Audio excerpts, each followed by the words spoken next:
Hello बच्चों, the question says what are the common physical and chemical features of alkali metal।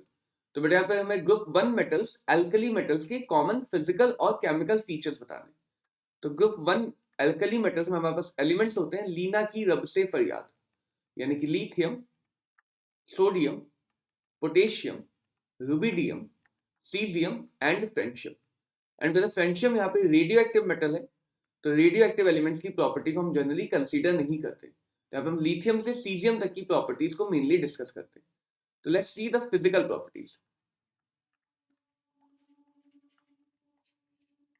Physical properties of alkali metals, group one metals. तो अगर हम बात करें physical properties की बेटा, तो सबसे पहली प्रॉपर्टी ये आती है कि सारे के सारे मेटल्स सिल्वरी व्हाइट होते हैं, यानी इनकी जो अपीयरेंस है वो सिल्वर कलर की, व्हाइट कलर की अपीयरेंस होगी। So all the metals of alkali metals are silvery white. Second, ये group one elements periodic table के सबसे लेफ्ट में आते हैं। They are very very soft, so these are also called as soft metals. ये इतने soft होते हैं कि हम इन्हें नाइफ से भी कट कर सकते हैं। थर्ड, अगर हम साइज की बात करें तो यहाँ पे size down the group increase करेगा। सो एटॉमिक साइज लिथियम का सबसे कम होगा एल्कली मेटल्स में, and down the group size increase करता जाएगा।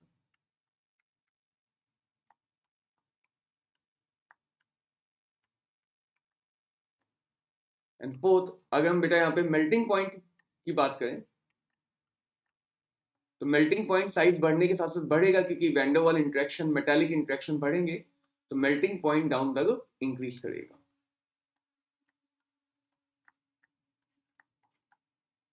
बट सीजियम के लिए अगर बेटा बात की जाए तो सीजियम का मेल्टिंग पॉइंट एक्सेप्शनली लो होता है, ये 30 डिग्री सेल्सियस के आसपास ही मेल्ट कर जाता है। तो सीजियम का मेल्टिंग पॉइंट एक्सेप्शनली लो होता है, क्योंकि इसमें मेटालिक के बॉन्ड उतने स्ट्रॉन्ग नहीं मिलते हैं जितने बाकी के एल्कली मेटल्स में मिलते हैं।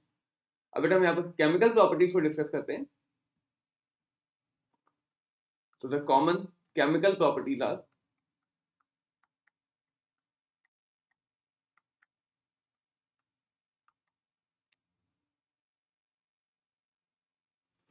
तो द फर्स्ट प्रॉपर्टी की सारे के सारे alkali metals group one metal हैं, यानी इन सबके पास एक ही वैलेंस इलेक्ट्रॉन है।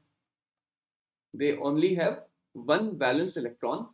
एंड सेकेंडली, क्योंकि पीरियोडिक टेबल के सबसे लेफ्ट में आते हैं, तो इनका मेटालिक नेचर बहुत ही ज्यादा है, यानी these are highly metallic, these are highly metallic in nature.